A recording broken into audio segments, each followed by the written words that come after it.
The Living Your Best Life Experiment, Week 21, Chapter 24, Money, Your New Best Friend.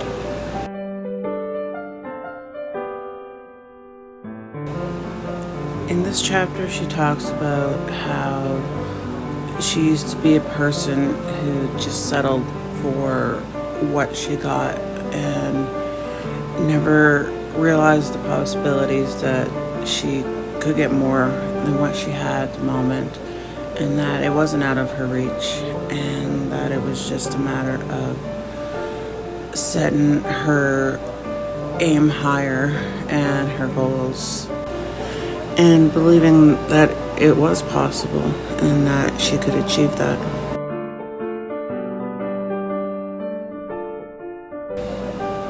And it talks about how the thing that set her on that path was buying a new vehicle, and instead of buying a vehicle that was within her means, she set her goals higher to the vehicle that she actually wanted. And by doing that, it created a sense of urgency and also a goal of where she had to be able to afford it.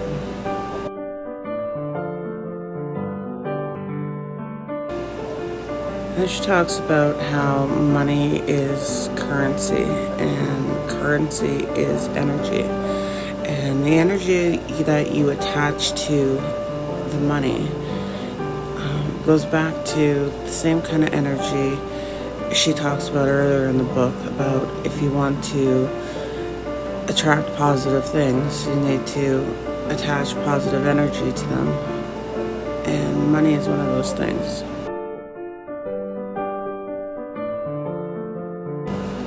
This one talks about how normally we go after the belief that we need to make the money, create the money.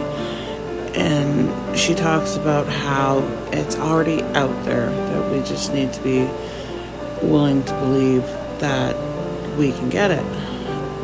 And one of the things it says is that your beliefs hold the key to your financial success.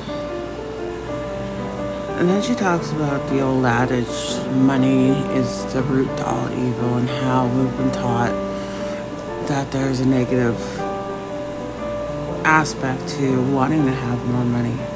But in reality, she says it's just another tool like anything else in our lives.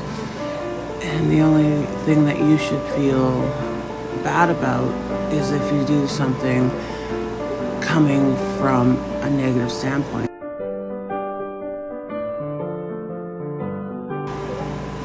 And it talks about understanding what your feelings are towards money and what your beliefs are, and really get down to what the root cause of your feelings for that is. Is this something that's been ingrained in you, that if you want more money, that you're a greedy person and that you're gonna be a bad person? She says that greedy people do greedy things for money, so don't get all up in money's face and blame it for your lousy behavior.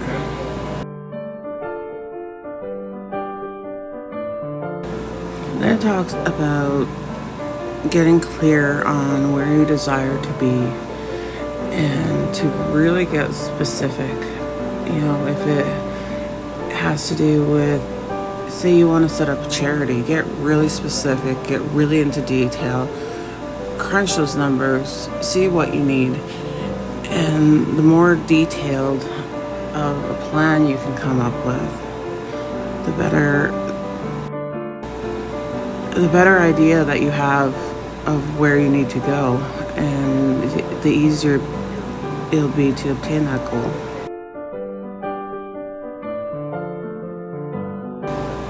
And she talks about raising your frequency with your feelings towards money, because money is that exchange of energy. So if you don't have that positive energy towards it, you're just going to end up never meeting your goals.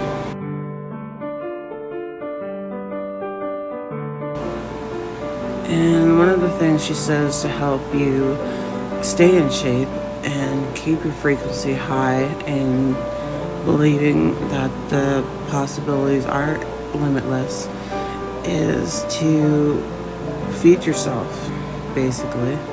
And two books that she suggests that you should read is Think and Grow Rich by Napoleon Hill and The Science of Getting Rich by Wallace Watt.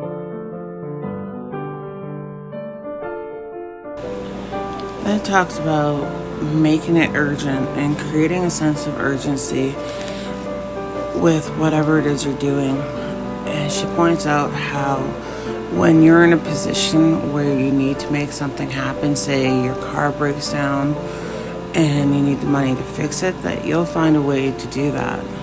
So take that same sense of urgency that you feel with stuff like that and apply it to the rest of the things that you do.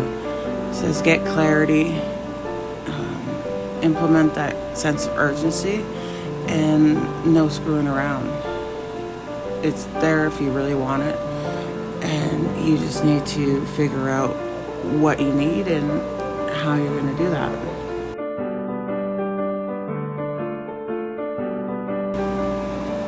And as always, it ends off with love yourself, and you will have it all. I made a little note here that says, love the money, be the money, receive the money. So this week wasn't about, the secret to a hidden bank account or anything like that, but more of a reinforcement of having to come from a place of positivity and having a clear goal of where you want to be able to achieve the things you want to do, and how that thought process applies towards money also. I really liked how she talks about how money is a tool, because I don't believe a lot of people think of it that way. Money is a means to create opportunities, and how you use those opportunities is up to you. You can use those opportunities to do good in the world or not. And at the end of the day, you're the only person who decides that. So I hope everybody has a great week. And until next time, bye.